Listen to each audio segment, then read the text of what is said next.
I don't know if you remember it, but I do. When families in the evening would gather around a single radio, they just had one radio in the house, or a single TV, often a black and white TV, to hear the evening news. And for many Americans, particularly in rural areas, public broadcasting was the only option for them. That was true in some parts of our country. They could only access public broadcasting to get up-to-date news and information. Those days are gone.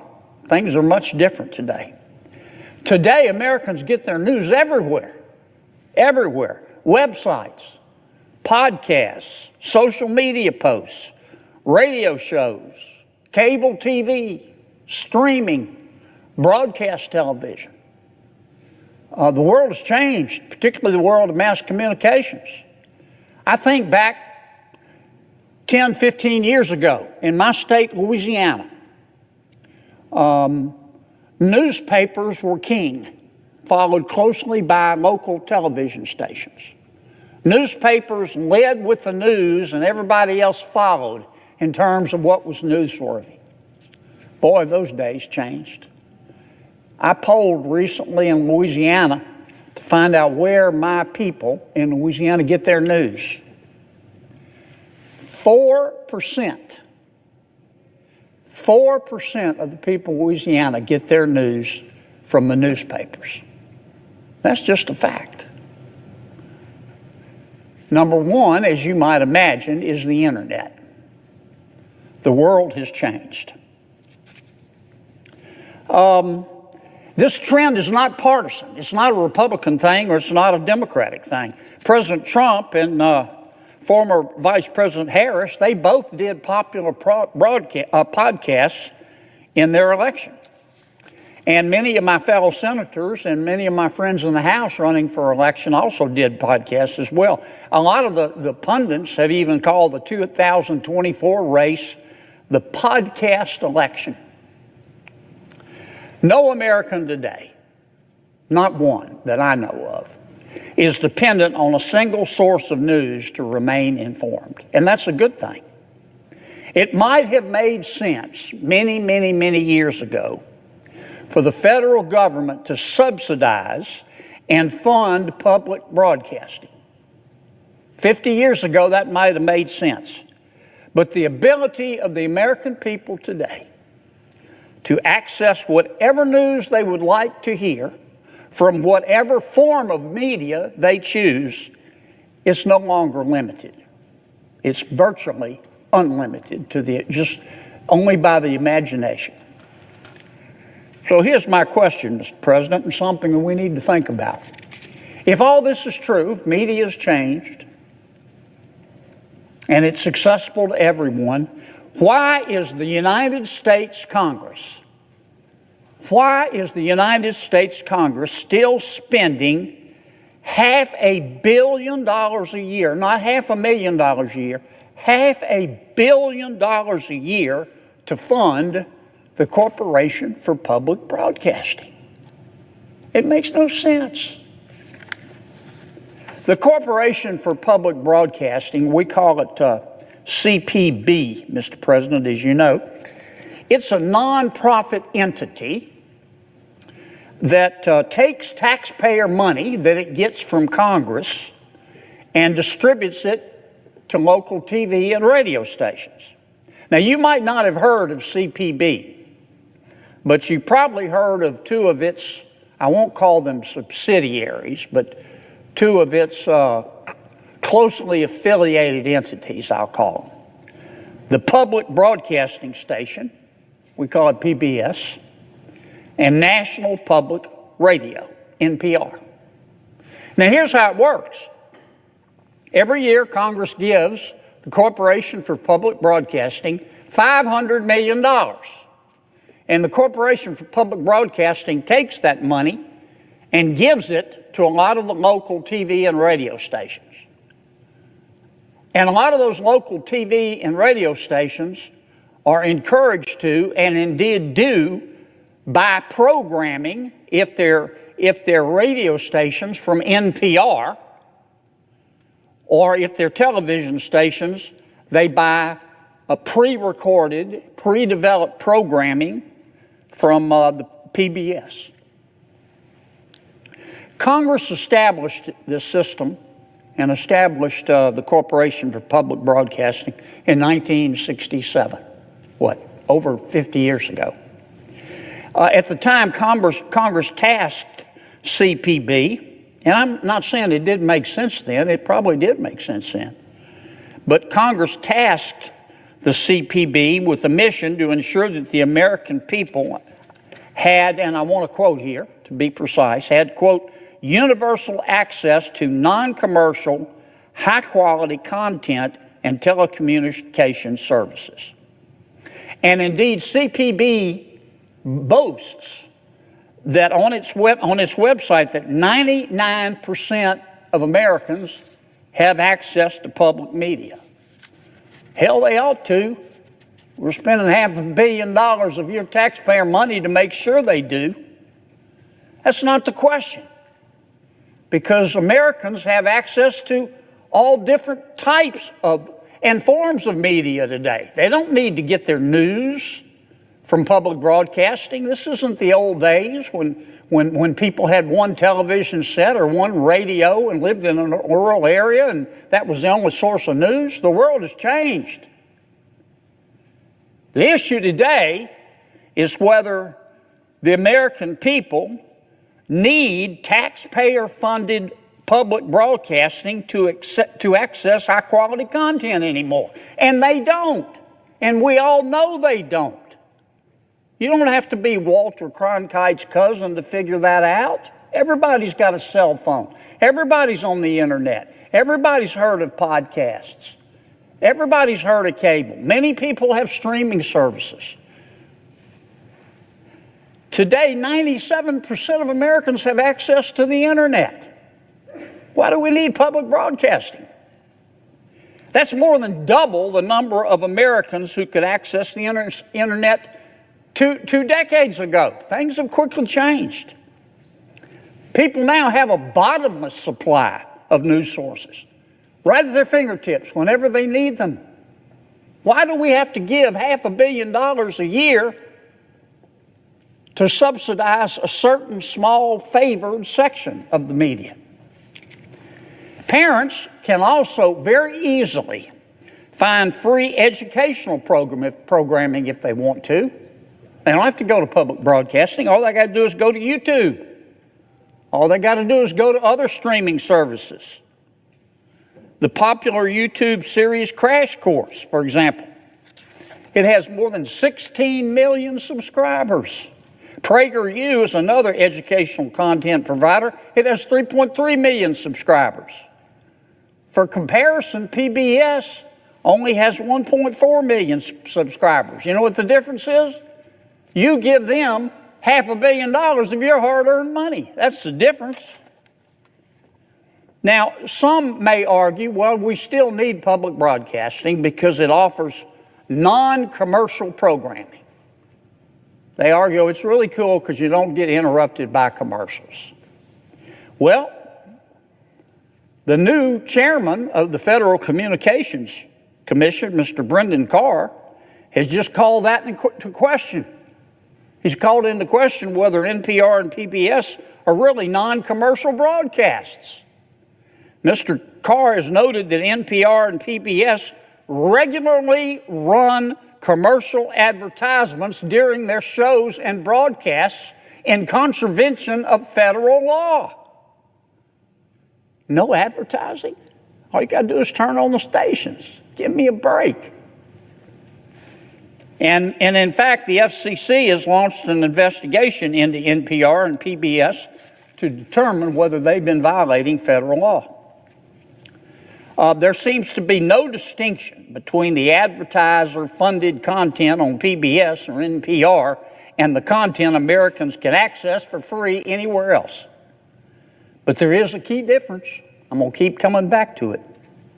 PBS and NPR receive a truckload, a bucket load of cash from the American people. In total, Congress will send the Corporation for Public Broadcasting, and indirectly NPR and PBS, $535 million in 2025. That's an increase of 20.2% since 2020. Has your income gone up 20.2% since 2020? I know your expenses have. By 2027, CPB wants Congress to send it nearly $600 million. For what? For what? PBS alone received roughly $130 million last year in taxpayer-funded grants from the federal government through the Corporation for Public Broadcasting. That's 35% of its total budget. NPR similarly receives $96 million through taxpayer-funded grants from CPB. That's also roughly 32% of NPR's total budget. Why? Why? Why CPB? Why NPR? Why any of these alphabet soup entities? Why not the New York Times? Why not the Washington Post? Why not Fox News? Why these three particular entities? That's a question we have to ask. And we're not talking chump change here. We're giving them $500 million a year.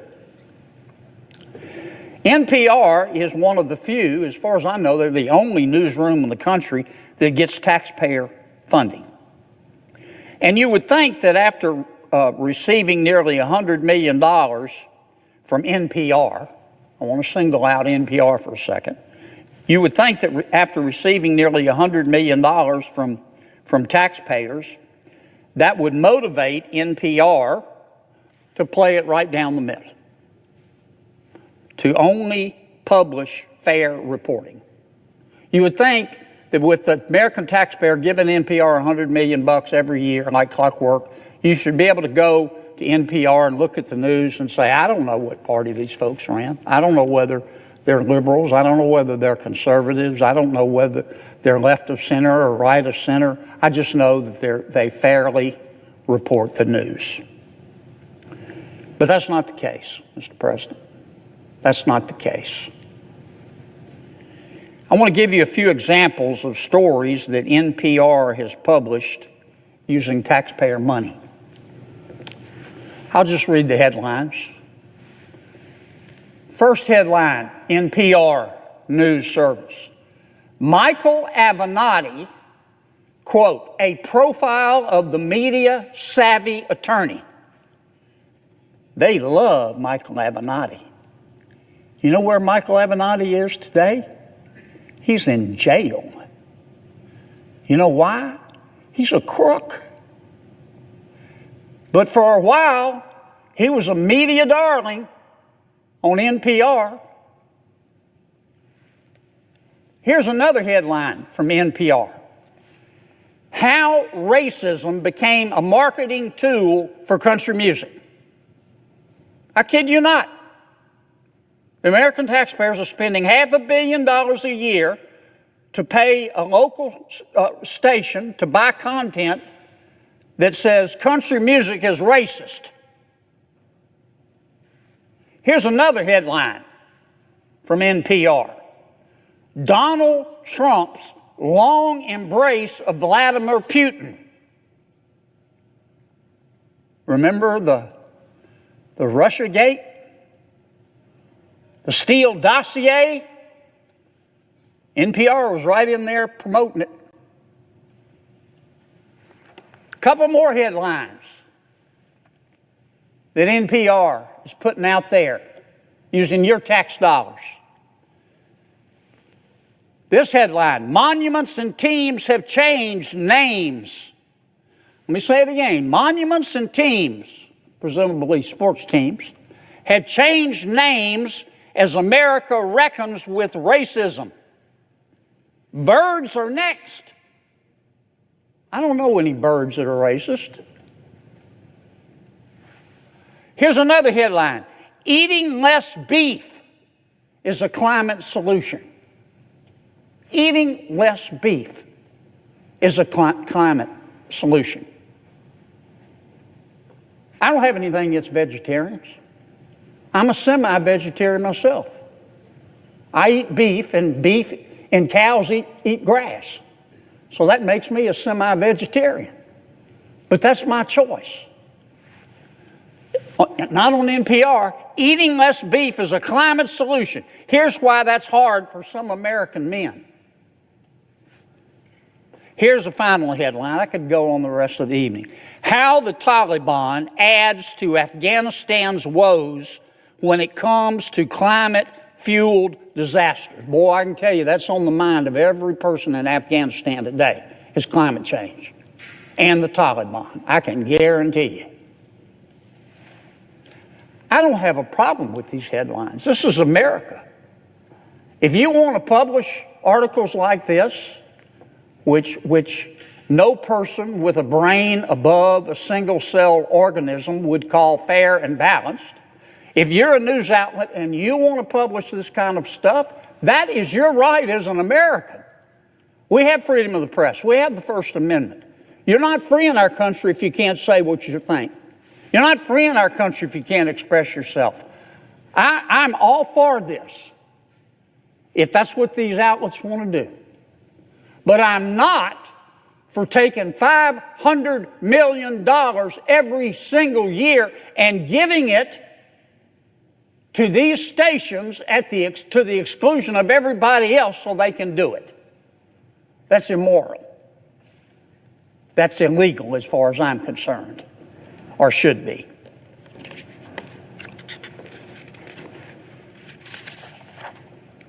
Now, I'm sure that there's an audience in some campus coffee shop that wants to learn about racist birds, or the different ways in which cheeseburgers and the Taliban are contributing to climate change. But most American taxpayers would probably prefer that Congress spend their money on something other than these controversial points of view that appeal to only a small segment of America's population, while the rest of us foot the bill.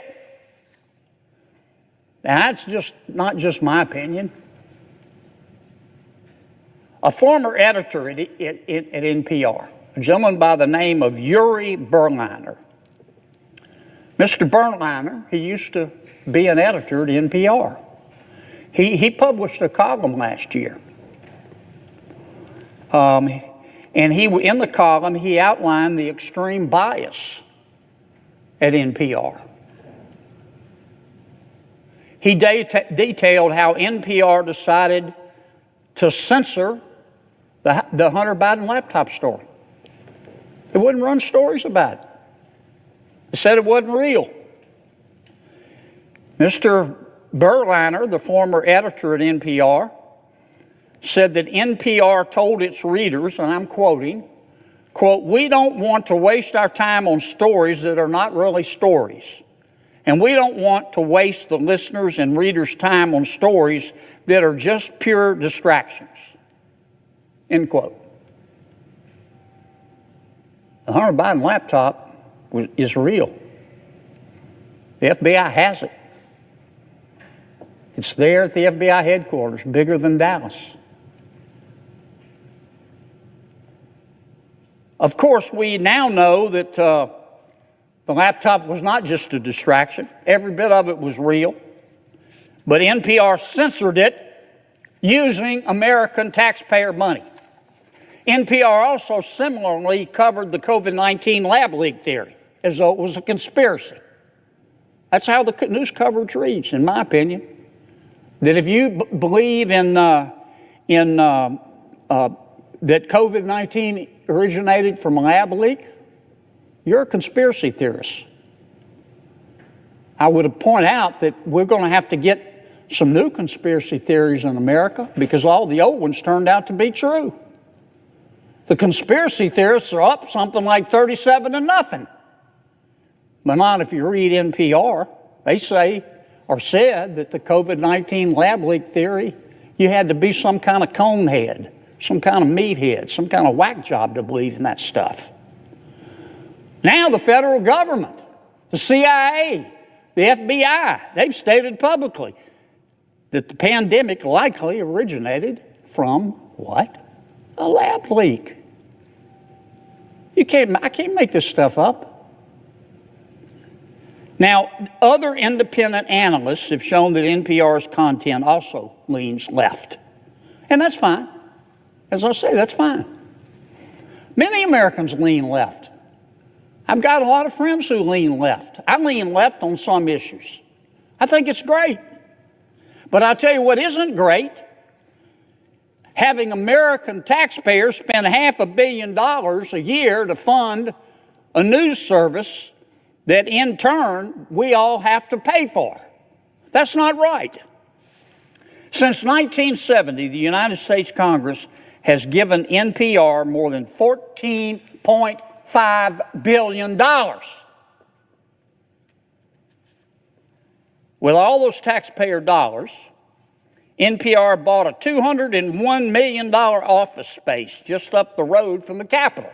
It's swell office space, $200 million worth.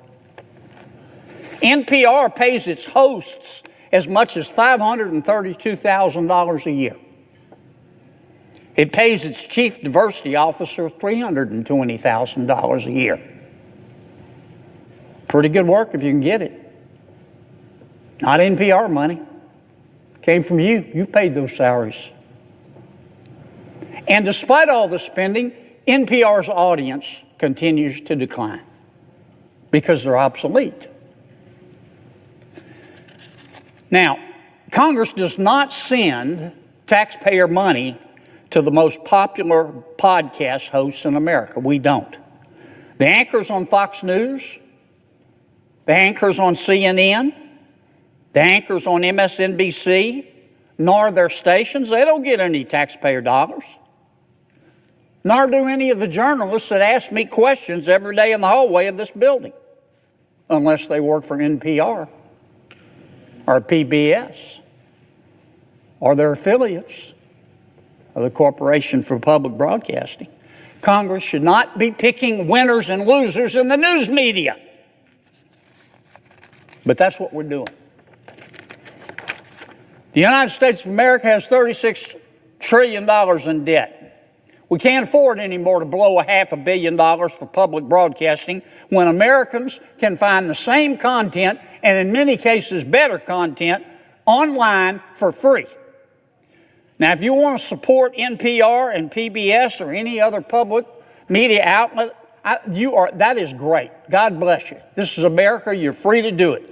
You are free to donate to those nonprofits as you see fit. Donate to them. But Congress should not compel taxpayers to fund them, to fund a service that the American people don't need, especially when the content, well, you can read what the content is, and maybe you agree with it. But a whole bunch of Americans don't.